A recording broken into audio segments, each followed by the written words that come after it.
Ji classification of account जो होता है ना, ये बहुत ही अहम तरीन टॉपिक है और इसके ऊपर कोई ना कोई सवाल जो है अ, आ जाता है एमसीक्यू। लेकिन इसके ऊपर इंटरव्यू में बड़ा सवाल पूछे जाते हैं। क्लासिफिकेशन ऑफ अकाउंट को डिवाइड किया गया है तीन हिस्सों में। अकाउंटिंग के जो रूल्स हैं, उसमें अकाउंटिंग के जो डिफरेंट काइंड ऑफ अकाउंट्स होते हैं, और ब्रिटिश अप्रोच के मुताबिक हमने उसको याद रखना होता है क्योंकि ये बहुत ही अहम तरीन है। इसमें हमारे सामने जनाब एक होता है, नंबर 1 पे होता है पर्सनल अकाउंट।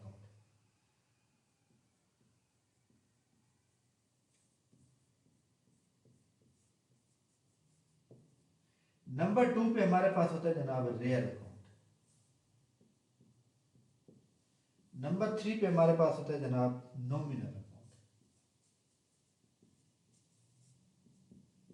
ठीक है। तो ये जनाब एक्चुअली ये जो हमारे पास क्लासिफिकेशन है, ये हमारी है इसके मुताबिक ब्रिटिश अप्रोच के मुताबिक।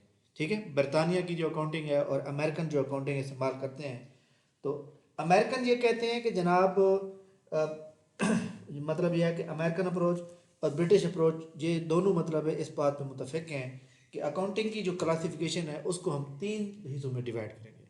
ठीक है। मतलब अमेरिकन भी इस बात पे मुतफिक हैं। अब यहाँ पे सवाल ये पैदा होता है कि जनाब हमारे पर्सनल अकाउंट जो हैं वो क्या होते हैं।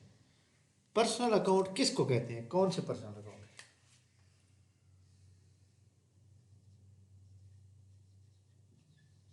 Personal account. अच्छा जी, पर्सनल अकाउंट का मतलब क्या होता है? उर्दू में हम कहते हैं जनाब शख्सी खाते। ठीक है। इसमें रियल भी हो सकते हैं और इसमें जनाब नॉमिनल भी हो सकते हैं। कैसे?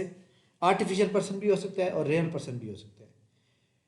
यानी ऐसे खाते जो फर्द यानी अफराद के ऊपर हो, जो फर्मों के नाम पे ऊपर हो, जो कंपनियों के नाम के मुतल्लिक हों, इनको हम क्या कहते हैं? पर्सनल अकाउंट कहते हैं। मसलन एहसन अकाउंट, हबीब बैंक का अकाउंट, एबीसी का अकाउंट। अच्छा जी, क्या कह सकते हैं उसको जनाब, यूबीएल जैसे यूनाइटेड बैंक लिमिट अकाउंट्स। यानी जहाँ पे जनाब एक नाम आ गया है और वो नाम जो होता है ना, वो कंपनी का कोई भी होता है ना, उसकी एक अपनी बिजनेस एंटिटी होती है, यानी अपनी एक खुद मुख्तियार हैसियत होती है। तो लिहाजा जब भी किसी चीज़ के नाम का अकाउंट होगा उसको हम पर्सनल अकाउंट कहेंगे। For example Ali account, Ali जो है ये अली एक पर्सनल अकाउंट है। अली की जगह जनाब लाइक दैट यूनिवर्सिटी है, पंजाब यूनिवर्सिटी है, पंजाब यूनिवर्सिटी अकाउंट, तो पंजाब यूनिवर्सिटी पर्सनल अकाउंट आ जाएगा क्योंकि एक आर्टिफिशियल पर्सन के नाम से बना हुआ है। ठीक। यानी हम ये कहेंगे कि रियल पर्सन हो गया या आर्टिफिशियल पर्सन हो गया, इन तमाम के नाम के साथ जो अकाउंट बनाए जाते हैं या उनके नाम के साथ लिखे जाते हैं, तो वो जनाब हम क्या कहेंगे? Personal account. एनीवन जिस बंदे को पर्सनल अकाउंट की समझ नहीं, बता दे। Clear? Ali account, UPR account, Punjab University accounts, so. अच्छा जी, नेक्स्ट हमारे पास है जनाब रियल अकाउंट। रियल अकाउंट, इसको रियल अकाउंट उर्दू में क्या कहेंगे? उर्दू में हम कहते हैं जनाब हकीकी खाते, हकीकी हिसाबात। रियल अकाउंट जो होते हैं, हकीकी हिसाबात, हकीकी खाते जो होते हैं हमारे पास क्या होते हैं? देखिए जी, हमारे सामने बहुत से ऐसे खाते आ जाते हैं जो रियल कहलाते हैं। ये फ़र्क हमने खुद मतलब अपने कंसेप्ट क्लियर करके खाते को जो है ना, इस पॉइंट को क्लियर करना है। रियल अकाउंट कौन से होते हैं? ऐसे खाते जिनका ताल्लुक असासाजात, वाजबात और माले के सरमाया से हो, हकीकी खाते कहलाते हैं। चूँकि साल ख़त्म होने के बाद भी इनका वजूद बाकी रहता है, इसलिए इनको हकीकी खाता कहते हैं। इन खातों का बैलेंस शीट के खाते, इनको बैलेंस शीट का खाता भी कहा जाता है। ठीक है। इन खातों को मिसाल दर्ज करें तो हम क्या कहेंगे? कैश अकाउंट हो गया, बैंक बैलेंस हो गया, ठीक हो गया, क्रेडिट बैलेंस हो गया, फिक्स डिपॉजिट हो गया, सरमायाकारी यानी इन्वेस्टमेंट बैलेंस हो गया, फर्नीचर हो गया, बिल्डिंग हो गया, मोटर कार, ठीक हो गया। इसी तरह हमारे पास बिल ऑफ एक्सचेंज, इसी तरह हमारे पास bill payable, capital, bill receivable, these are all called real account. ठीक है। जब हम प्रॉफिट एंड लॉस अकाउंट बनाते हैं ना, प्रॉफिट एंड लॉस अकाउंट बनाने के लिए हमारे पास जो पहला अकाउंट होता है ना, उसमें हम बनाते हैं trading profit and loss account. Trading account होता है, फिर प्रॉफिट एंड लॉस अकाउंट होता है, उसके बाद फिर बैलेंस शीट बनाते हैं। तो बैलेंस शीट के अंदर जितने भी आइटम लिखे जाते हैं ना, उनको हम रियल अकाउंट कहते हैं। तो बैलेंस शीट का तो तकरीबन हर बंदे को पता है कि एक साइड में हम एसेट लिखते हैं, एसेट के अंदर करंट एसेट होते हैं, और हमारे करंट एसेट के बाद जनाब हमारे वो क्या कहते हैं जनाब, अपना करंट होते हैं और एक नॉन करंट होते हैं, ठीक है। पहले लिक्विड होता है, फिर करंट होता है, फिर उसके बाद जी जी, मतलब करंट एसेट को हम क्या कहते हैं, करंट एसेट को हम कहते हैं जनाब वाला शॉर्ट टर्म एसेट, और जो हमारे लॉन्ग टर्म एसेट्स होते हैं वो हमारे नॉन करंट होते हैं। लॉन्ग टर्म एसेट या मतलब नॉन करंट एसेट के अंदर हमारे पास जो फिक्स एसेट आ जाते हैं, या लाइक दैट हमारे पास उसमें टेंजिबल भी हो सकते हैं, इनटेंजिबल भी हो सकती हैं। इसके बाद हम लायबिलिटीज़ यानी वाजबात अदायगियों की बात करें तो उसके हर हमारे क्रेडिटर हो गए, बिल पेबल हो गए, इसी तरह ओवरड्राफ्ट हो गया, क्रेडिट कैपिटल हो गया, ये सारी चीज़ें हमारे पास बैलेंस शीट का हिस्सा है। तो लिहाजा हमारे पास रियल अकाउंट। किसी बंदे को पर्सनल अकाउंट या रियल अकाउंट की समझ नहीं है तो बता दें। इसके बाद हम बात करेंगे जनाब नॉमिनल अकाउंट की। अच्छा, एक बात बड़ी इंपॉर्टेंट और भी है यहाँ पे, ये मैं आपको, बल्कि हम इसी की बात करते हैं। ये बताइएगा कि रियल अकाउंट में हम इनको डेबिट करेंगे तो क्रेडिट करेंगे। अगर फॉर एग्जांपल रियल अकाउंट ये है इंक्रीज और ये है डिक्रीज, ठीक है, तो बताएं इंक्रीज को हम डेबिट करेंगे या क्रेडिट करेंगे, एनीवन?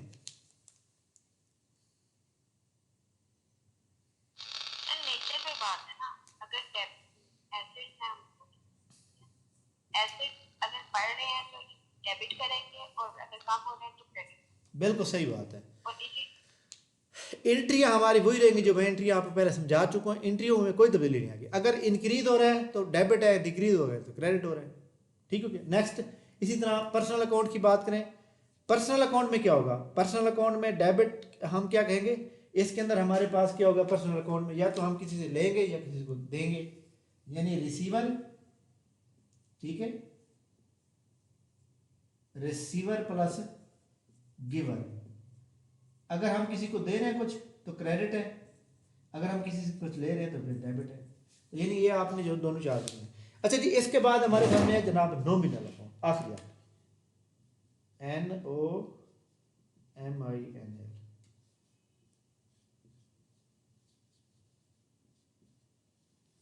नॉमिनल अकाउंट क्या होता है? नॉमिनल को उर्दू में हम कहते हैं रिस्मी,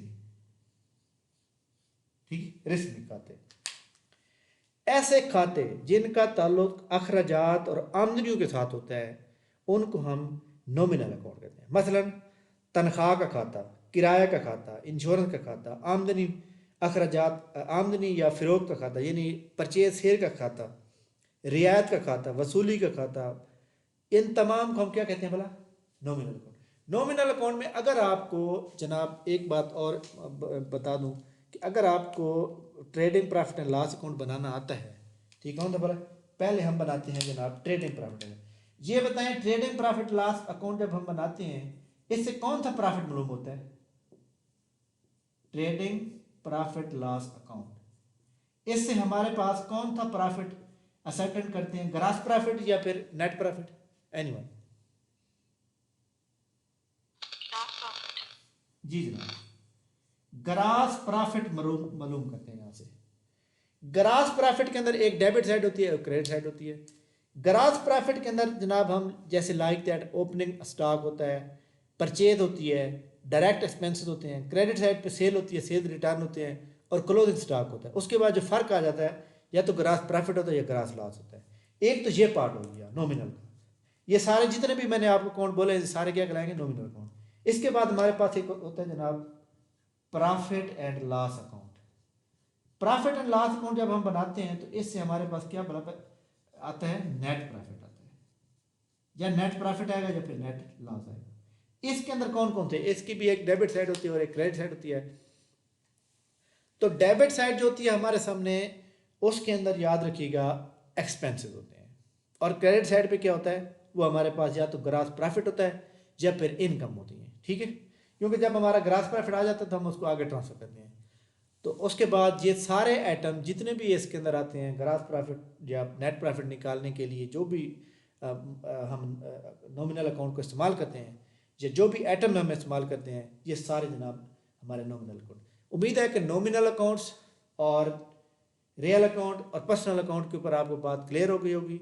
अगर आप पेपर के अंदर जनाब पेपर के अलावा आपके इंटरव्यू में सवाल पूछा जाता है तो आप यकीनन तौर पर आसानी से जवाब दे सकते हैं। एनीवन जनाब जिसको समझ आई हो।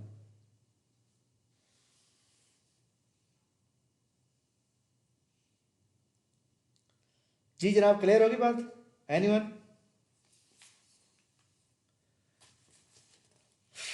सर अकम्युलेटेड जो डेप्रिसिएशन होती है जी जी ये किस में आएगा? इसमें रियल अकाउंट में आएगा, नॉमिनल अकाउंट में आएगा? अक्यूमुलेटेड देखना डेप्रिसिएशन जो होती है ना वो हम करते हैं करंट ईयर की काउंट करते हैं। जब हमने प्रॉफिट एंड लॉस अकाउंट बनाते हैं ना जस्ट करंट ईयर की करते हैं, ठीक है। तो करंट ईयर में हम नेट प्रॉफिट वाली साइड पे लगाते हैं उसको, डेबिट साइड पे, ठीक है। बैलेंस शीट में वो नहीं आती। हाँ बैलेंस शीट में आपने क्या करना होता है कि जितना एसेट्स होता है ना, फॉर एग्जाम्पल एक एसेट की कीमत है 2 मिलियन मैंने 20 लाख रुपए, उसकी करंट साल की जो डेप्रिसिएशन है वो 1 लाख रुपए है, लेकिन उसकी पिछले 4 साल की जो डेप्रिसिएशन है वो 4 लाख है। तो बैलेंस शीट में हम एक्यूमुलेटेड डेप्रिसिएशन लेस करते हैं। लेकिन यहाँ प्रॉफिट एंड लॉस अकाउंट जो बन रहा है ये हमारा करंट ईयर का होता है, तो लिहाजा हम करंट साल की करते हैं। इसमें फिर डेप्रिसिएशन एक्सपेंस तो वो पीएलएस में आ जाएगा? जी जी पीएलएस में आएगा।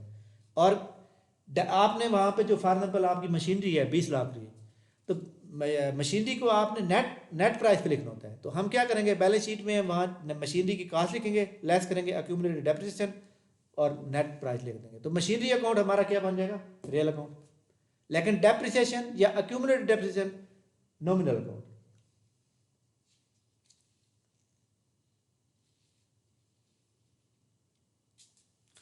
अच्छा जी कुछ स्क्रीन शॉट ले लें। कुछ अकाउंटिंग की टर्मिनोलॉजी है। डबल एंट्री सिस्टम क्या होता है? अकाउंटिंग का ऐसा पहलू जिसके दो पहलू हों, लाइक दैट एक एंट्री है उसका डेबिट है तो उसका क्रेडिट भी हो और रकम भी बराबर हो। तो इस तरह की हम एक तब्दीली यानी डेबिट या दूसरी तब्दीली को हम क्या कहते हैं? क्रेडिट कहते हैं। इसके बाद हमारे पास एक होता है सिंगल एंट्री सिस्टम। इससे मुराद एक ऐसा अकाउंटिंग सिस्टम जिसमें बाद औकात लेन देन के दोनों पहलू दर्ज नहीं होते, यानी डेबिट क्रेडिट नहीं होते।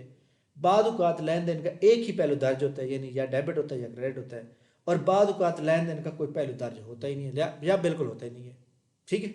फॉर एग्जाम्पल मैंने यहाँ लिख दिया जी असलम। अक्सर आपने दुकानदारों ने जो एक बंदा अलहदा चला रहा होता है ना शॉप, तो उसके पास छोटी छोटी पर्चियाँ बड़ी होती है, उसने लिखा होता है जी असलम। असलम के आगे उसने लिख देना है 5,000। अब एक मेरे अकाउंटेंट तो नहीं बता सकता कि असलम से इसने 5,000 लिए हैं या दिए हैं, नथिंग, लिखा हुआ कुछ नहीं है। तो लिहाजा इसको हम भला क्या कहते हैं? ये एक यानी कि ना तो डेबिट इसका है ना क्रेडिट है जनाब, ठीक हो गया। तो लिहाजा इनको ना इनकम्प्लीट रिकॉर्ड भी कहते हैं और इनको सिंगल एंट्री सिस्टम भी कहते हैं। इसके बाद एक होता है लफ्ज़, स्क्रीन शॉट ले लिए, एक होता है लफ्ज़ अकाउंट, ACCOUNT। अकाउंट से क्या मुराद होता है? इससे मुराद तमाम वो एसेट्स, तमाम वो लायबिलिटीज, तमाम रेवेन्यू, तमाम एक्सपेंस और कैपिटल को एक समरी की सूरत में हम जो तैयार करते हैं उसको हम अकाउंट कहते हैं।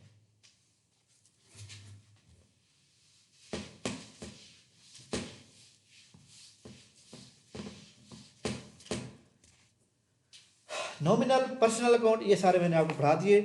सिंगल एंट्री पढ़ा दिया, डबल एंट्री पढ़ा दिया, अकाउंट पढ़ा दिया। एक और चीज़ मैंने यार यहाँ पर निकाली थी बड़ी इंपॉर्टेंट, ये बताएगा बुक ऑफ ओरिजिनल एंट्री किसको कहते हैं? बुक ऑफ ओरिजिनल एंट्री किसको कहते हैं? एनीवन?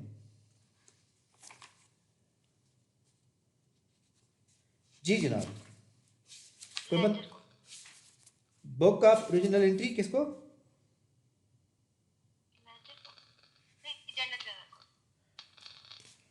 जर्नल कहते हैं। बुक ऑफ ओरिजिनल एंट्री जो है ना वो जर्नल को कहा जाता है, ठीक है। अच्छा जी देखिए जी हमारे सामने एक होता है लेजर, ठीक है। मैं यहाँ पे आपको पहले लिख देता हूँ क्योंकि आपको पता है कि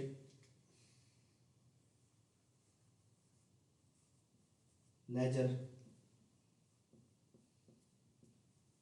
posting,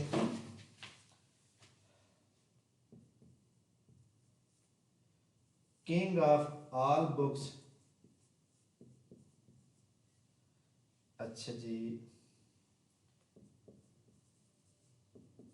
debit balance,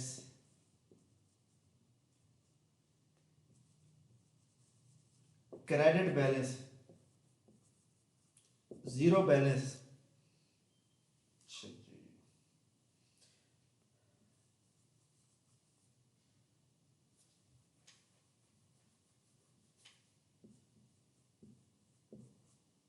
book of original entry,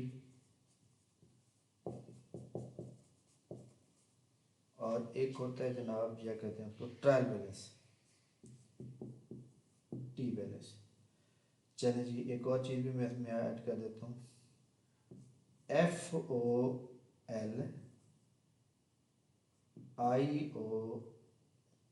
IOFOLIOIN, फोलियन, फोलियन page number होता है, ठीक है। और एक होता है जनाब J फॉर जर्नल हो गया, FOLIO जर्नल फोलियो, ठीक हो गया। इसको डिस्कस करते हैं जी जनाब। सबसे पहले लेजर है। लेजर क्या होता है, बल्कि लेजर से पहले ना जर्नल, जर्नल जो होते हैं ना, याद रखिएगा कि हमारे सामने इसको हम किंग ऑफ सॉरी जर्नल जो होते हैं ना, इसको हम जनाब वाला बुक ऑफ ओरिजिनल एंट्री भी कहते हैं, और इसको हम डे बुक भी कहते हैं। जर्नल को बल्कि यहाँ लिख देता हूँ,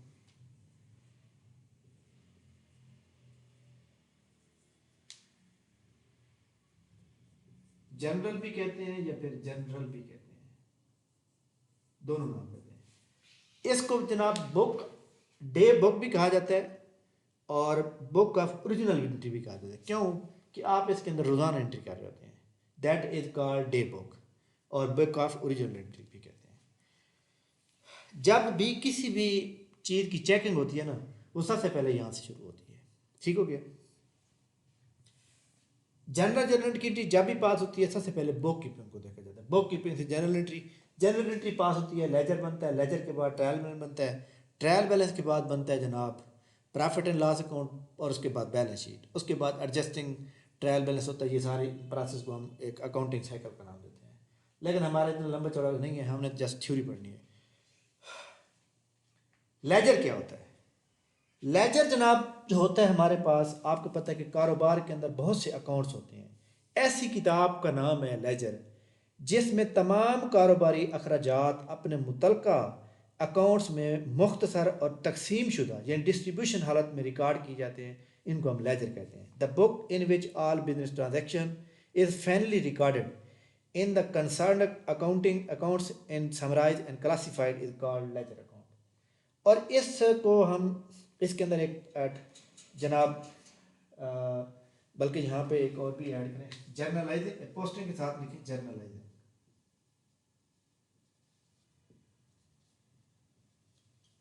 एक पोस्टिंग क्लास होता है, एक जर्नलाइजिंग होता है। ये पेपर में MCQ बन के आता है सर। सबसे पहले बात करते हैं पोस्टिंग की। पोस्टिंग का मतलब क्या होता है, the process of transfer of record business transaction from journal to ledger is called general to ledger is called posting. जब हमने जनरल एंट्रियाँ कर ली हैं, जनरल एंट्री से हम बनाते हैं लेजर, तो जनरल से लेजर की तरफ जाते हैं तो हमारे पास क्या एंट्री क्या होती है, वो हमारे पास पोस्टिंग कराती है। Anyone can tell me journalising का मतलब क्या होता है?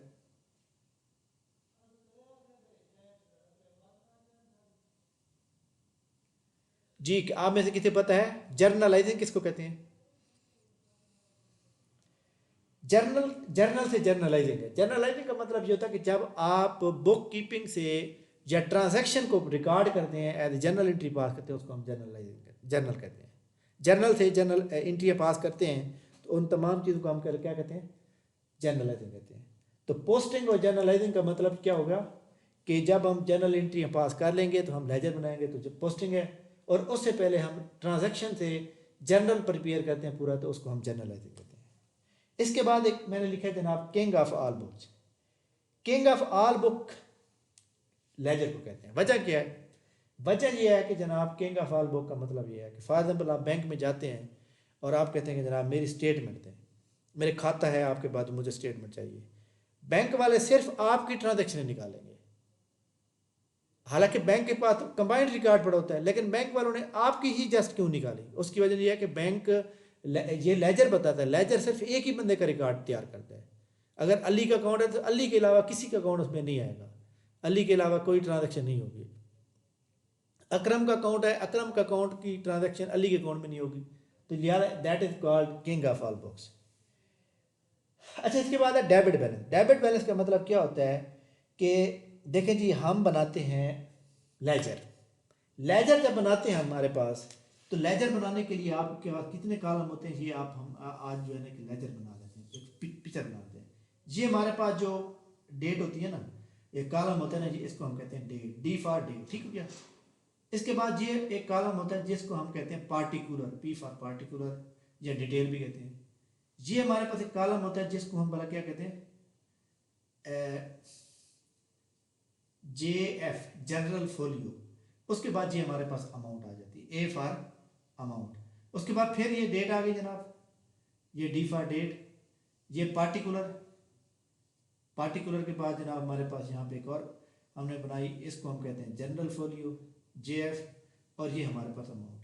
तो यहाँ पे एक बात देखें, यहाँ पे ये डाला, इसको हम कहते हैं डेबिट साइड, इसको हम कहते हैं क्रेडिट साइड, ठीक है।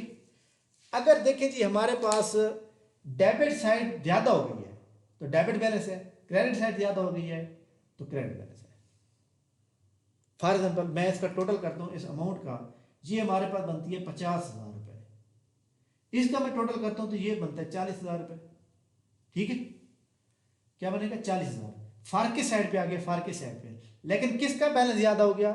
बैलेंस तो डेबिट का हो गया। 10,000 हम मजीद इसमें ऐड करके हम दोनों साइडें बराबर कर लेंगे, 50,000 हो जाएगा। लेकिन ये 10,000 तो इधर लिखा क्रेडिट साइड में, लेकिन एक्चुअली ये बैलेंस डेबिट साइड का है, तो that is called debit balance. Credit balance, जब क्रेडिट बैलेंस साइड ज़्यादा होगी, बड़ी होगी, तो क्रेडिट बैलेंस। अगर ये डेबिट साइड भी 50,000 है, क्रेडिट साइड भी 50,000 है, फर्क तो नहीं है, फर्क नहीं है तो फिर जीरो बैलेंस, ठीक हो गया। अच्छा जी, इसके बाद बुक ऑफ ओरिजिनल एंट्री और जर्नल की बात हमने कर दी। फिर है ट्रायल बैलेंस। हम क्या करते हैं, तमाम लेजर का डेबिट या क्रेडिट बैलेंस लेकर हम ट्रायल बैलेंस लेते हैं, ठीक है। अगर फॉर एग्जाम्पल जब ट्रायल बैलेंस हम क्लियर बनाते हैं तो हमारे पास इस शक्ल में ट्रायल बैलेंस बनता है, ठीक है। ये बन गई, ये हमारे पास जनाब डेबिट साइड होती है, ये क्रेडिट। अगर डेबिट बैलेंस है तो यहाँ डेबिट में आएगा, अगर क्रेडिट बैलेंस है तो यहाँ क्रेडिट में आएगा। जब हम इसको टोटल करेंगे तो दोनों साइड बराबर आ जाती है। तो ट्रायल बैलेंस ये हमारे पास टोटल, फॉर एग्जाम्पल मैं कहता हूँ जी 1,50,000 आ गया और ये भी 1,50,000। अब देखिए हमारे सामने ये भी 1,50,000, एक ये भी। तो यहाँ पे क्या बात साबित हुई हमारे पास कि जनाब हमारे जो अकाउंट्स हमने बनाए हैं, हमने जो यहाँ पे जर्नल बनाया है, लेजर बनाए हैं और ट्रायल बैलेंस बनाया है, तो ये जनाब बिल्कुल एक्यूरेट है। अब अगर यहाँ फ़र्क आ जाता है, इट मीन कि आपकी कहीं ना कोई एंट्री गलत है, कहीं ना कोई प्रॉब्लम है, ठीक हो गया। तो खैर, इसलिए बुक ऑफ ओरिजिनल एंट्री और सॉरी ट्रायल बैलेंस जो होता है ना, एक्चुअली ये हमारे जो एरर होते हैं ना उसको रिमूव करता है। तो ये एक्यूरेसी होती है, चेक की एक्यूरेसी कहते हैं। अच्छा, इसके बाद है फोलियिंग। फोलियिंग का मतलब क्या होता है? The process of entering ledger page number into the ledger folio column of the general page number and general folio of the column of the general. अब देखें, मैंने यहाँ पे एक JF बनाया, जनरल फोलियो, यहाँ पे JF जनरल फोलियो बनाया। किसका बनाया बड़ा? ये लेजर अकाउंट है। मतलब ये है कि जनाब ये जो मैंने एंट्री लिखी है ना, ये जनरल के फलां पेज से आ रही है। ये जो मैंने एंट्री लिखी है ना, ये जनरल के जनाब 27 पेज से आ रही है। और जब मैं जनरल एंट्री पास करूँगा, मतलब जनरल बनाऊंगा, जनरल भी इस तरह बनता है, आपको पता है कि ये हमारे पास जनाब डेट का कॉलम हो गया, ये पार्टिकुलर्स हो गए, ये हमारे पास जनाब LF लेजर फोलियो हो गया। इसके बाद दो कॉलम मजीद बनते हैं, डेबिट और क्रेडिट। तो ये हमारे पास होता है LF लेजर फोलियो, ये हमारे पास पार्टिकुलर, ये डेट, ये डेबिट और ये क्रेडिट। तो लिहाजा हमारे पास इस ये वाला जो LF होता है लेजर फोलियो, यानी लेजर के पेज पे ये एंट्री फलां जगह पे जा रही है, और इस जगह पे हम लिखते हैं कि पेज नंबर जनरल के फलां पेज से ये एंट्री आई है, ठीक है। यानी आप पेज नंबर एंटर करते हैं, रेफरेंस नंबर एंटर करते हैं। तो ये उम्मीद है आपको जनाब फोलियो का ये दोनों का पता चल गया होगा। जी जनाब, समझ आ गई? एनीवन?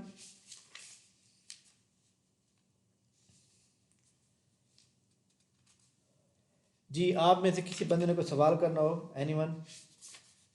अच्छा जी, इसके बाद हम स्क्रीन शॉट लें, स्क्रीन शॉट लें, आप ले लिए?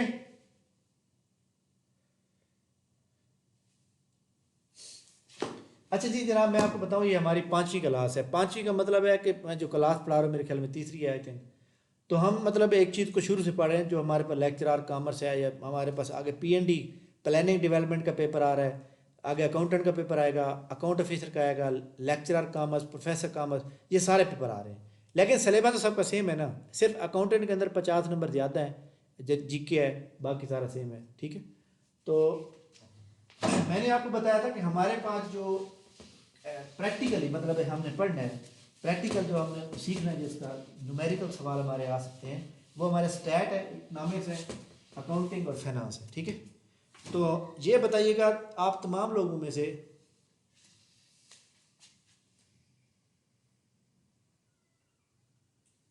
Business statistic,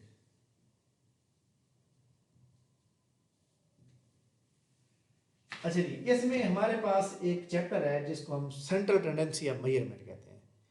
central tendency of measurement भी कहते हैं और उसको एवरेज का नाम भी देते हैं। उसमें ना सारी एवरेज आपने मालूम करनी है। कौन कौन सी एवरेज? एक हमारे पास है जनाब मीन, एक हमारे पास है जनाब geometric mean,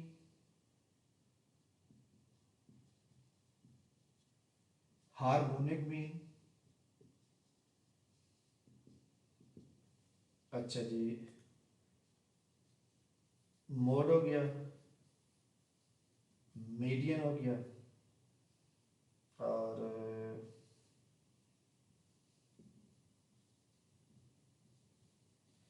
average weighted mean हो गया। ठीक हो गया। अच्छा जी, इसके अंदर जनाब ये मीन जो है ना, इसको हम अरिथमेटिक मीन भी बोलते हैं, इसको हम मीन भी बोलते हैं, इसको हम एवरेज भी बोलते हैं, इसको हम ये मतलब सब नाम हैं। अच्छा जी, इसके अंदर दो तरीके इस्तेमाल होते हैं। एक होता है जनाब अनग्रुप डाटा, अनग्रुप डाटा, और दूसरा होता है जनाब ग्रुप डाटा। लेकिन हमने क्योंकि न्यूमेरिकल एमसीक्यूज में सवाल हमारे आने हैं, तो हमारे सवाल अगर आ सकते हैं तो इस सूरत में आ सकते हैं, अनग्रुप डाटा के। ठीक है, अनग्रुप डाटा के अंदर आज हम पढ़ते हैं जनाब मीन क्या होता है। ठीक है, पेपर के अंदर जनाब ज्योमेट्रिक मीन या हार्मोनिक मीन भी नहीं आ सकती, क्योंकि इसके लिए बाकायदा कैलकुलेटर की ज़रूरत होती है, और पीपीएससी के अंदर कैलकुलेटर अलाउ नहीं होता। तो लिहाजा हम अरिथमेटिक मीन, मीन या एवरेज इसको पढ़ने की कोशिश करते हैं। ठीक है, अच्छा जी, हमारे पास एक स्टैट जो हमारे पास होती है, उसको हम मीन को ज़ाहिर करते हैं एक्स बार से, इसको हम ए एम पी कहते हैं, अरिथमेटिक मीन भी कहते हैं, इसको हम मीन भी कहते हैं। इसका फार्मूला क्या होता है? इसका फार्मूला ये होता है कि sum of all term divided by total terms, यानी कि जितनी भी टर्म हमारे पास मौजूद है ना, उन तमाम को जमा करें और जितने टोटल टर्म्स हैं उनको डिवाइड करते हैं, हमारे पास जवाब आ जाता है। ठीक है टोटल नंबर ऑफ टर्म्स। जी जी, टोटल नंबर ऑफ टर्म। ठीक है, अच्छा जी, अब सवाल यहाँ पे ये है जनाब, मैं यहाँ पे कहता हूँ the mean of 5, 7, 9, 10 x and 11 is 50, then find value of x। ये जनाब बताएं, आप में से को बताएं जल्दी जल्दी, x की वैल्यू कैसे फाइंड आउट करेंगे? अगर आपके पास मीन उसने बता दिया है तो हम इसकी वैल्यू निकालें। किस बंदे को निकालना आ जाएगा और किसको नहीं आएगा, अभी क्लास में वैसे बता दें, जनरल बता दें। अच्छा जी, खैर सवाल मैं करता हूँ जनाब, ये x bar is equal to, इसको हम इंग्लिश इसके अंदर कहते हैं sigma x divided by n. ठीक है, सिग्मा एक्स का मतलब क्या होता है, sum of all term, n का मतलब क्या है, total number of term. X bar उसने ये दे दिया है, बता दिया द मीन ऑफ फ्लान नंबर इज 50, तो ये हमारे पास 50 है मीन। टोटल इसको करते हैं तो टोटल कैसे करेंगे, 5 + 7 + 9 + 10 प्लस एक्स + 11 डिवाइडेड बाई 1 2 3 4 5 6, ये 6 डिवाइड हो जाएगा। अब हम क्या करेंगे, वाली म्यूट करें, हम इसके नीचे 1 लिख देते हैं और इसको करते हैं क्रॉस मल्टीप्लिकेशन। क्रॉस मल्टीप्लिकेशन करेंगे तो ये हमारे पास कितना हो जाएगा, ये हमारे पास हो जाएगा 300। इधर देखें 5 और 7 12, 12 9 21 और 10 31, 31 और 11 42, 42 प्लस एक्स। अब हम क्या करेंगे, 300 ये इधर आके क्या हो जाएगा, माइनस हो जाएगा, 42 इक्वल टू ये एक्स रहेगा। तो इसका मतलब क्या हुआ, एक वैल्यू जो हमारे पास है ना वो 258 रखती है, ठीक है, क्योंकि मैंने बाकी वैल्यू छोटी छोटी लिखी थी ना। जब वैल्यू मैं लिखता था मैं यहाँ पे मीन लिखता था ना 5, तो फिर काम आती, लिहाजा वैल्यू मैंने ज़्यादा लिखी है, इसलिए जो मिसिंग वैल्यू है ना यहाँ पे आ रही है हमारी 258 आ रही है। जी जनाब, जिस बंदे को मीन की समझ आ गई है अभी बताएं।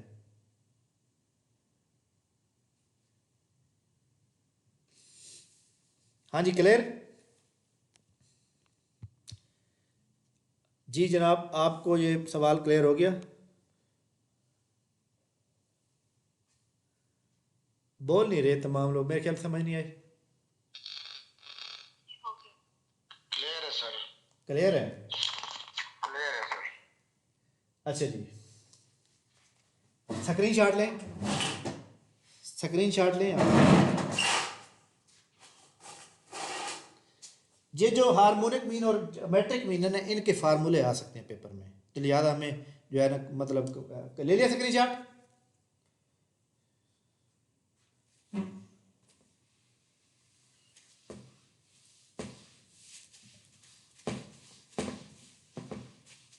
आपको मैंने पहले बताया कि ग्रुप डेटा और अनग्रुप डेटा के सवाल आ सकते हैं पेपर में, लेकिन ग्रुप डेटा के तो नहीं आ सकते क्योंकि कैलकुलेटर नहीं चाहिए, तो लिहाजा हमारे पास क्या होगा, हमें जनाब चाहिए अनग्रुप डेटा। अनग्रुप डेटा और ग्रुप डेटा में क्या फ़र्क है, ग्रुप डेटा के अंदर क्या होगा कि जनाब बाकायदा तौर पे आपको क्लासेस दी होंगी, ठीक है, उसके साथ फ्रीक्वेंसी भी दी होगी, लेकिन आम ग्रुप डेटा के अंदर फ्रीक्वेंसी नहीं दी होती, वो नंबर तरतीब भी नहीं होती उनकी, ठीक है। अच्छा जी, हमारे पास एक एक्स की वैल्यू है, एक्स की वैल्यू क्या है, मतलब फॉर एग्जाम्पल 1 2 3, बल्कि मैं तो सिंपल सिंपल लिखता हूँ जो आसानी से हो सके। ये 10 है जनाब, ये 20 है जनाब, ये 30 है, ये 40 है, ये 50 है, ये 60 है। ये एक्स की वैल्यू दी है, वो क्या पूछना चाह रहा है, वो कह रहा है कि जनाब find geometric mean and harmonic mean, ठीक है। ज्योमेट्रिक मीन का फार्मूला क्या है, यहाँ पे लिखें ज्योमेट्रिक मीन का फार्मूला, फार्मूला जनाब ये है कि anti log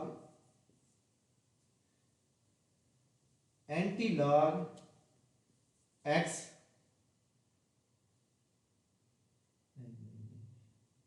anti log into sigma log x divided by n, ये फार्मूला है।